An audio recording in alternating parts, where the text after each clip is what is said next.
ठीक छ। आज हामी युनिट 9 को रेडिकल एन्ड सल्ट च्याप्टर को एक्सरसाइज 9.3 को 1 नम्बरमा के भनेछ भन्दाखेरि सल्भ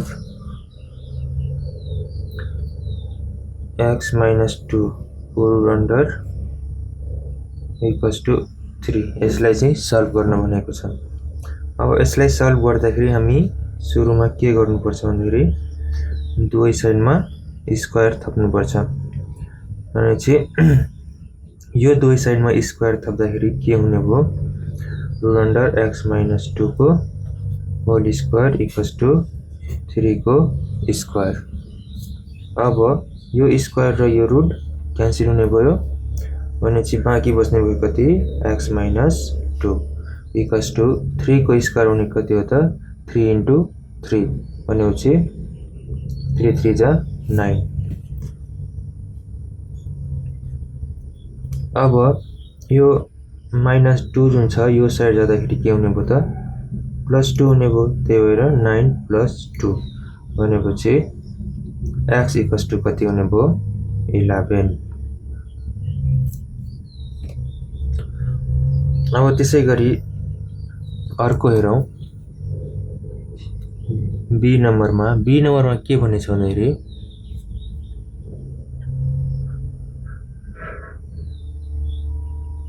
बी नम्बरमा दिएको छ root under 3x + 1 - 2 equals to 5 दिएको छ। अब यसमा के छ भन्दाखेरि रुट चाहिँ यो 3x + 1 मा मात्रै छ -2 मा रुट छैन। त्यही भएर सबैभन्दा सुरुमा यो जुन -2 छ यसलाई हामी यो साइडमा ल्याउँदाखेरि के हुने भयो त 3x + 1 यो -2 यो साइड आउँदाखेरि के हुने भयो +2 5 + 2। त्यसै गरी 3x + 1 इक्वल्स टु यो दुईटा जोड्दाखेरि कति हुने भयो 7। अब हामी के गर्ने दुवै साइड चाहिँ स्क्वायर थप्ने। अब दुवै साइड स्क्वायर थप्दाखेरि के हुने भयो त 3x + 1 को होल स्क्वायर इक्वल्स टु 7 को स्क्वायर हुने भयो। स्क्वायर र रुट क्यान्सल बाँकी बच्यो 3x + 1 इक्वल्स टु 7 × 7 गर्दाखेरि 49 हुने भयो। अब त्यसै गरी यो 1 जुन छ यो साइड आउँदाखेरि के हुने भयो त -1 भयो 49 - 1 भनेपछि 3x इक्वल्स टु 48 हुने भयो। अब यो मल्टिप्लाई फर्ममा छ यो 3 यो साइड आउँदाखेरि हाम्रो हुन्छ डिभाइड बाइ 3। अब x इक्वल्स टु कति हुने भयो त x इक्वल्स टु हुने भयो अब x इक्वल्स टु कति हुने भयो त हाम्रो 16 आन्सर।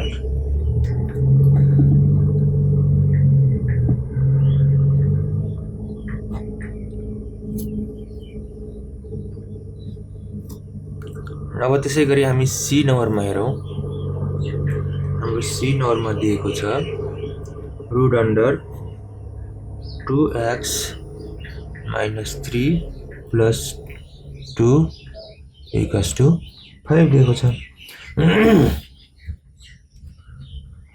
अब यसमा पनि के छ भन्दाखेरि यो रुट जुन छ रुट चाहिँ यो दुईटामा छ +2 मा छैन भनेपछि यो +2 लाई चाहिँ हामी यो साइड ल्याउनुपर्छ।